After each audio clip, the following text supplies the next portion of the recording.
بسم اللہ الرحمن الرحیم۔ آپ لوگ سب امید ہے خیریت سے ہوں گے اور سیکھنے سکھانے کا یہ عمل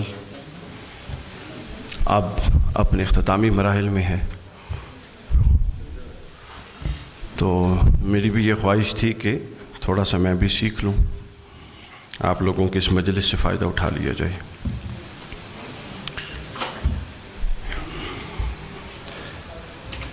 ایک ٹاپک یا جو موضوع ہے جس پر آج ہم بات کریں گے وہ دو تین حصوں پر مبنی ہے، لیکن اس کا جو کانٹیکسٹ ہے وہ ریلیونٹ ہے، لیکن ایک پرابلم یہ ہے کہ اور مجھے بھی شاید اس مسئلے کا سامنا کرنا پڑے کہ اس کو میں اچھے طریقے سے کس طرح ڈیلیور کر پاتا ہوں۔ آپ لوگوں کی اٹینشن بڑی ضروری ہے، چونکہ ہر ایک جو پوائنٹ ہے یا ہر ایک جو حصہ ہے وہ دوسرے کے ساتھ بڑا ویل کنیکٹڈ ہے۔ اگر پہلا حصہ سمجھ نہ آیا تو آگے بھی بات سمجھ نہیں آئے گی۔ یہ بنیادی طور پہ یہ کوئی ٹیچر بیٹھا ہے، کوئی پرنسپل بیٹھا ہے، ایون کہ MES کے سٹاف ممبرز بیٹھے ہیں، کوئی تھرڈ لے مین باہر سے آ جاتا ہے، یہ موضوع جس پر ہم بات کرنے جا رہے ہیں یہ ہر ایک کے لیے، وہ کسی بھی فیلڈ کا ہے، کسی بھی شعبہ زندگی سے متعلق ہے، ہر ایک کے لیے یہ اتنا ہی ریلیونٹ ہے جتنا کہ ٹیچر کے لیے ریلیونٹ ہے۔ ٹیچر اور اساتذہ کے لیے موسٹ ریلیونٹ کہہ لیں، اور باقی سب کے لیے بھی وہ اتنا ہی ریلیونٹ ہے۔ بیسیکلی ہم بات کریں گے پرسنالٹی پر، شخصیت پر۔ ہماری شخصیات ہیں، ہماری پرسنالٹیز ہیں، ہم ایک سوسائٹی میں رہتے ہیں۔ انسان کو ایسے بنایا گیا ہے کہ وہ نہ اکیلا رہتا ہے نہ اکیلا رہنا پسند کرتا ہے۔ اگر آپ کو کچھ مہینوں کے لیے ایک کمرے میں بند کر دیا جائے تو ریسرچ یہ کہتی ہے کہ آپ 40 دن کے بعد مینٹلی جو آپ کی نارمل سٹیج ہے اس سے نکل جائیں گے اور اب نارملٹی کی طرف آپ کا سفر شروع ہو جائے گا، چونکہ انسان کی فطرت کی وجہ ہی ایسی ہے کہ یہ مل جل کے رہنا پسند کرتا ہے۔ تو ہم نے اس کے سائیکولوجیکل اور اس کے وہ علمی پہلو جو دقیق پہلو ہیں پرسنالٹی کے، اس پر نہیں جانا۔ ہم نے براہ راست ہماری شخصیت کے جو پہلو تعلیم سے متعلق ہیں، اداروں سے متعلق ہیں، ان پر بات کرنی ہے۔ تو جب ایک انسان بیٹھنا اٹھنا پسند کرتا ہے ایک سوسائٹی میں، تو لازمی بات ہے، اب میں شعیب صاحب کے ساتھ ابھی بیٹھا ایک روم میں ہمارا سٹے، وہاں ایک آفس میں ہم کام کر رہے اور کافی سارے لوگ ہیں، تو پھر آپ لوگوں کے ایک دوسرے، جب آپ ایک معاشرے یا ایک سوسائٹی میں رہتے ہیں تو کچھ حق اور کچھ فرض وجود میں آتے ہیں، جو ایک تعلق ہے نا، یعنی کسی بھی کولیگ، اب آپ ایک ہال میں بیٹھے ہیں، آپ میں سے شاید کوئی کسی دوسرے کا رشتہ دار نہ ہو، لیکن اس کے باوجود آپ کے کسی دوسرے پر اور کسی دوسرے کے آپ پر کچھ فرائض اور حقوق لازم ہو چکے ہیں، ہو جاتے ہیں۔ یہ ایک سوسائٹی کا تقاضا ہوتا ہے۔ یہ یوں سمجھ لیں کہ ایک سوسائٹی میں، فاروق صاحب، یہ یوں سمجھ لیں کہ ایک سوسائٹی میں جو سوسائٹی میں رہنے والے لوگ ہوتے ہیں ان کا جو آپس کا رشتہ ہوتا ہے، اس رشتے کو ہم حق یا فرض کہہ دیتے ہیں۔ ہم میں سے ہر کوئی ہر حیثیت میں کچھ حق بھی رکھتا ہے اور کچھ فرض بھی رکھتا ہے۔ یہ ایک ہی چیز ہوتی ہے، حق اور فرض، یہ مختلف نہیں ہے۔ یعنی ایک بندے کا جو حق ہے وہ دوسرے کے لیے فرض ہو جاتا ہے۔ اولاد کا جو حق ہے وہ ماں باپ کا فرض ہے، اور ماں باپ کا جو حق ہے وہ اولاد کا فرض ہے۔ چیز ایک ہوتی ہے تو دو اسپیکٹ سے چونکہ ہم دیکھتے ہیں تو اس کی حیثیتیں دو بن جاتی ہیں۔ اسی طرح جو بیوی کا حق ہے وہ شوہر کا فرض ہوتا ہے، اور جو شوہر کا حق ہے وہ بیوی کا فرض ہے۔ اسی طرح اس کو آپ پورا اپلائی کر لیں تو حق اور فرض یہ مختلف نہیں ہے، یہ ایک چیز ہے، لیکن اس کی انٹرپریٹیشنز دو مختلف ہوتی ہیں۔ تو ہم جب حق اور فرض کے معاشرے میں رہتے ہیں تو اسی معاشرے میں بچے بھی ہیں جو ہمارے پاس آتے ہیں پڑھنے کے لیے۔ پڑھنے کے لیے نہیں آتے اگر کسی کے پاس اور کوئی ٹیچر نہیں ہے تو کم از کم والدین، مائیں اور باپ تو ہم سب ہیں نا، تو ہمارے پاس بچے ہوتے ہیں. تو لہٰذا یہ حق اور فرض کا یہ جو تصور ہے یہ وہ بنیاد ہوتا ہے جس پر آپ نے معاشرے کو، سوسائٹی کو، اپنے بچوں کو کھڑا کرنا ہوتا ہے اور قائم کرنا ہوتا ہے. ہو یہ رہا ہے کہ ہم اپنے بچوں کو اپنے لاڈ پیار میں رائٹ کانشیس بنا رہی ہیں، ڈیوٹی کانشیس نہیں بنا رہی. اب یہ پہلا جملہ ہے جس سے ہم اپنے موضوع پر چڑھ گئے. ایک چیز یہ ہوتی ہے کہ بندہ رائٹ کانشیس ہوتا ہے. پاکستان کی پوری قوم رائٹ کانشیس ہے، میرا یہ حق ہے. ہم حق کے لیے سڑکوں پہ نظر آتے ہیں. کتنے احتجاج آپ نے دیکھے؟ ہزاروں دیکھے ہیں. کبھی کوئی احتجاج دیکھا ہے کہ یہ ہمارا فرض ہے، ہم ادا کرنا چاہتے ہیں لیکن یہ ادا کرنے کے ہمیں مواقع نہیں دیے جا رہے؟ تو جہاں سوسائٹی، افراد یا انڈیویجولز رائٹ کانشیس ہو جائیں اور ڈیوٹی کانشیس نہ رہیں، وہ معاشرہ تباہ ہو جاتا ہے. بچہ چھوٹا ہوتا ہے، لاڈ پیار ظاہر ہے ماں باپ محبت کرتے ہیں، تو ہوتا یہ ہے کہ ہم اس کو اس لاڈ پیار کے پیریڈ میں کہیں بھی اس کو رائٹ کانشیس، اپنا ڈیوٹی کانشیس نہیں بناتے. اس کا یہ ذہن میں تصور نہیں ڈالتے کہ یہ تمہارا کام ہے، یہ تمہاری ذمہ داری ہے، تم نے یہ کرنا ہے. بلکہ ہم ہر شے، وہ تو بچہ ہے، بڑی بہن کو کہا، بڑے بھائی کو کہا، وہ تو بچہ ہے، تم اٹھا کے دے دو، ماں نے خود اٹھا کے دے دیا. ہمارے نزدیک یہ چیزیں بچے کی سے محبت اور اس سے لاڈ پیار کے انداز ہیں. لیکن اگر غور کیا جائے تو ہم بچے کی جس شخصیت کو، اب شخصیت کیا ہے؟ شخصیت ایک پورا کا پورا خلا ہے، غبارہ ہوتا ہے، یا کوئی آپ بالٹی لے لیں. اب آپ نے اس شخصیت میں بھرنا ہے جو کچھ بھرنا ہے. حدیث پاک میں حضور نے فرمایا کل مولود یولد علی الفطرۃ الاسلام، ہر پیدا ہونے والا ایک بڑی صالح سلیم فطرت پر پیدا ہوا ہے. یہ اس کے ماں باپ ہیں جو اس کو یہودی یا عیسائی یا نصرانی بناتے ہیں. یعنی یہ ماں باپ ہیں اور وہ ماحول ہے جو اس کے اندر فل اپ کرتا ہے کہ اس کو کیا بنانا ہے. تو ہوتا یہ ہے، ہم یہ سمجھ رہے ہوتے ہیں یہ لاڈ پیار کا ٹائم ہے، کوئی بات نہیں، سمجھ جائے گا. لیکن بچے کے اندر یہ چیز ہم اس کی شخصیت میں وہ انکلکیٹ کر رہے ہوتے ہیں، اس کے اندر وہ چیز جا رہی ہوتی ہے اور وہ اس بات کا نوٹس کر رہا ہوتا ہے کہ میں نے تو کرنا کچھ نہیں، بلکہ جب میں نے کچھ مانگنا ہے، گھر میں ماحول خراب ہونا ہے اور ماں نے یا باپ نے یا کسی نے وہ مجھے ارینج کر کے دے دینا ہے. اس سے ایک شخصیت کے جو ڈانڈے شوشے پڑتے ہیں اور جو شخصیت کی بنیادیں بنتی ہیں وہ رائٹ کانشیس شخصیت بن جاتی ہے. وہ ہمہ وقت یہ چاہتا ہے کہ یہ تو میرا حق ہے، یہ مجھے نہیں دیا جا رہا. ایون کہ ایک بچے کو آپ کچھ دیتے ہیں، کسی دوسری موقع پر وہ چیز نہیں دیتے تو وہ کہتا ہے پہلے بھی تو آپ نے دیا تھا، اب کیوں نہیں دے رہی. یہ جملہ اس کا بتاتا ہے کہ ہم نے اس کے ذہن کی ساخت ایسی بنا دی ہے کہ وہ سمجھتا ہے کہ چونکہ پہلی دفعہ دیا گیا تھا تو اب کیوں نہیں دیا جا رہا، میرا تو حق بن چکا ہے، لہٰذا اب دیا جانا چاہیے. تو پہلا پوائنٹ ہمارا یہ ہے کہ ہم اپنے بچوں کو ہر سوال کا جواب بھی آئے گا اور کوئی بھی بات محض بات کے طور پہ نہیں عرض کروں گا بلکہ اس کا حل بھی بتا دوں گا. تو پہلا پوائنٹ ہماری گفتگو کا یہ ہے کہ بچوں کو ہم نے کیا کرنا ہے، بتائیے آپ ذرا اونچی آواز میں. رائٹ کانشیس نہیں بنانا، اس کے رائٹس بھی پورے کرنے ہیں، اس سے پیار محبت بھی کرنی ہے، وہ ساری چیزیں شخصیت کی پروان چڑھانے کا حصہ ہیں، لیکن ایسی حکمت کے ساتھ کرنی ہے کہ ساتھ ساتھ یہ ریئلائز کروانا ہے کہ یہ سب کچھ تمہیں بطور حق نہیں دیا جا رہا، تم نے تو ابھی کیا ہی کچھ نہیں کہ تمہیں تمہارا حق دیا جائے. حق تو اس کا ہوتا ہے جو محنت کر کے ایک مقام پر پہنچ جائے گا، تو تمہیں تو یہ سب کچھ احساناً دیا جا رہا ہے. اس سے اس کے اندر وہ جو رائٹ کانشیس ہونے کی سینس ہے وہ اس کے اندر ڈیولپ ہوئے گی آہستہ آہستہ. دوسری بات، پہلا نقطہ ہمارا کلوز ہو گیا. آپ اس پوری گفتگو کو اسی نقطہ وار سنیں گے تو ہر پہلو دوسرے سے کنیکٹ ہوتا جائے گا اور ہم اپنے موضوع کی طرف چلتے جائیں گے. دوسرا حصہ یہ ہے، یہ بات آپ ذہن سے نکال دیجئے، بچہ بدتمیز ہوتا ہے، بچہ پڑھتا نہیں ہے، بچہ گالیاں نکالتا ہے، بچے کی سوسائٹی خراب ہے، بچے نے یہ کر دیا، بچے نے وہ کر دیا. ایسا کچھ نہیں ہوتا.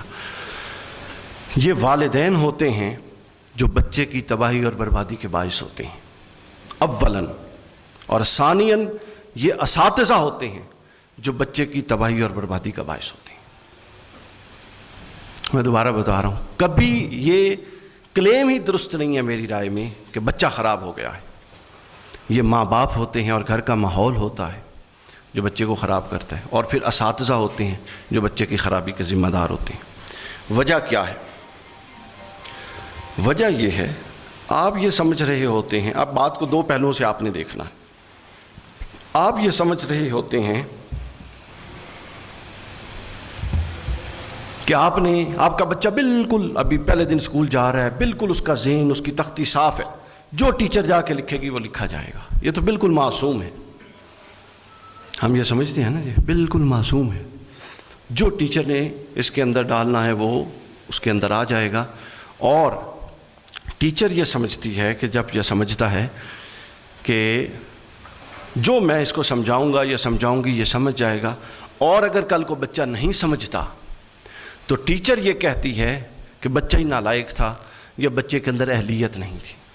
یہ کانسیپٹ صرف پاکستان میں ہے، ویسٹرن ورلڈ میں یہ کانسیپٹ نہیں ہے۔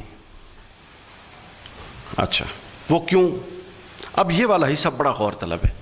بالکل آپ لوگوں نے موبائل شوبائل بند کر دینے ہیں، میں بھی کر دوں، کوئی کال نہ آ جائے، اٹینشن لوز نہیں کرنی۔ یہ حصہ جو ہے نا وہ کرکس ہوگا ہماری گفتگو کا، اور یہ مکمل سمجھ آ گیا تو آگے شارٹ کر دیں گے ہم ساری گفتگو کو۔ اچھا، اب ہم اور آپ یہ سمجھ رہے ہیں کہ آپ نے بچہ ایک ایسے بندے کو دے دیا، پہلے میں خلاصہ بتا رہا ہوں پھر میں کچھ سٹیٹمنٹس لوں گا۔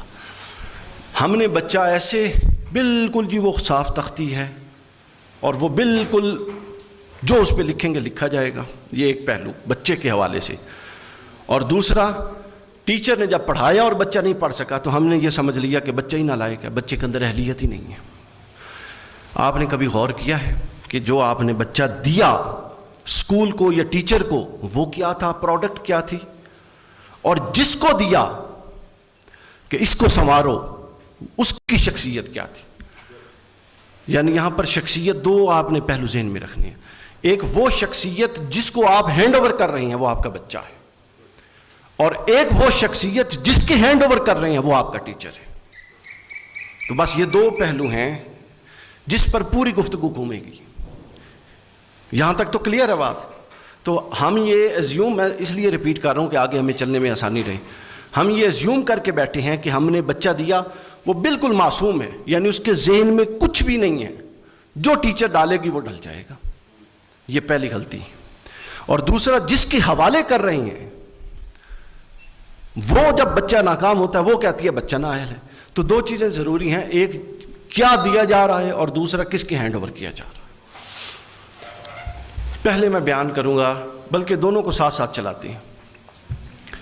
ہماری پوری جو باڈی ہے، ہماری پوری جو شخصیت ہے، اس کی آپریشنل فورسز ہوتی ہیں، یا دل نواز باتیں نہیں۔ اچھا، اس کی پوری جو باڈی ہے ہماری اور ہماری پرسنالٹی کی جو آپریشنل فورسز ہیں وہ دو ہیں۔ کتنی ہیں؟ سب بتائیں نا بھائی، کتنی ہیں؟ ایک ہماری باڈی کی آپریشنل فورس ہے ہمارے سینٹیمنٹس، جو ہمیں آپریٹ کرتے ہیں اور ہمیں چلاتے ہیں۔ ہمارے جذبات، کیا جی؟ جذبات، پسند ہے ناپسند ہے، محبت ہے نفرت ہے، مفاد ہے نقصان ہے، یہ وہ چیزیں ہیں جو ہماری ڈیسیژن میکنگ میں اثر انداز ہوتی ہیں، اور وہ ڈیسیژن میکنگ ہمارا وے فارورڈ ڈیسائیڈ کرتی ہے کہ ہم نے کہاں جانا ہے اور کہاں نہیں جانا۔ یہ پہلا حصہ۔ اور دوسری جو آپریشنل فورس ہے ہماری باڈی کی وہ تعصبات ہیں۔ تعصبات کی ٹرم مثبت اور منفی دونوں معنی میں استعمال ہوتی ہے۔ عصبیت جس کو کہتا، تعصب یہ ہوتا ہے